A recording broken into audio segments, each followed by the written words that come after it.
فسقوا فمأواهم النار كلما أرادوا أن يخرجوا منها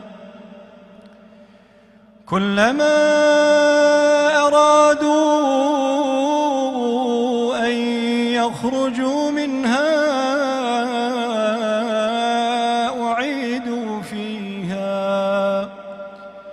وقيل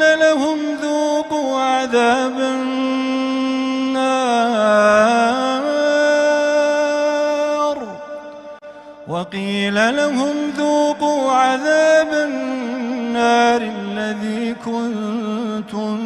به تكذبون ولنذيقنهم